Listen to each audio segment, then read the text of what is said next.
কাঠগোলাপ। তোমায় আমি কুড়িয়ে পেয়েছি এক ভেজা সন্ধ্যায়, নিস্তব্ধ নির্জন পথে পড়ে থাকা নিঃসঙ্গ একটি কাঠগোলাপের ন্যায়। তোমার কোনো নামধাম ছিল না কিংবা পরিচয়টা, মনের খেয়ালে তাই তোমার নাম দিয়েছি অপরিচিতা। যদিও রবীন্দ্রনাথের গল্পের চরিত্রের সাথে তোমার কোনো যোগসূত্রই ছিল না। অভিভাবকহীন তোমায় আমি আগলে রেখেছি মন্দ লোকেদের হায়নার দৃষ্টি থেকে। আশ্রয়হীন তোমায় আমি আগলে রেখেছি হঠাৎ বয়ে আসা তীব্র ঝড়ো হাওয়া আর মেঘের প্রবল বজ্রপাত হতে। তারপর সময় চলে যাচ্ছে তার স্বতন্ত্র নিয়মে। তুমিও বড় হয়ে উঠছ রোজ আমার আদরে।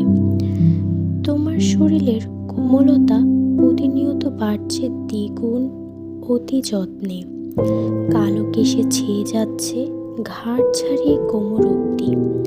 তাল মিলিয়ে ঠোঁটের কোণায় থাকা তিলটা ক্রমশ মায়াবী হয়ে উঠছে বড্ড। তুমি বলতে শিখেছ তুমি আকাশ ভালোবাসো, তুমি বলতে শিখেছ তুমি ফুল ভালোবাসো। ছাড়িয়ে রূপ লাবণ্য নিজেকে বিকশিত করলে। তোমার মাথায় পরে জোনাকেও ছোটে দল বেঁধে। বৃষ্টি তোমায় ভেজাতে না পেরে নিজেকে পাপিষ্ঠ ভাবছে প্রতিনিয়ত।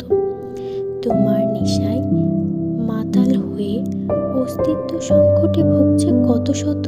হঠাৎ সাহস করে তোমায় বললাম, আমাকে নিয়ে তোমার অনুভূতি কি?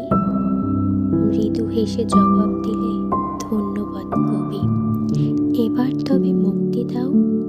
নিজের ফেলে আসা শহরে যেতে চাই। নির্বাক আমি দেয়াল হয়ে দাঁড়িয়ে পারিনি তোমায় ফিরতি পথে, দুটুকু প্রতিবন্ধক হয়ে।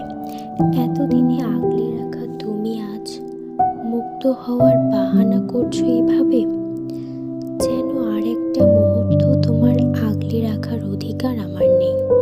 কৃতজ্ঞতা বোধটুকুও যেন তার জায়গা থেকে দূরত্ব বাড়িয়েছে ভীষণভাবে।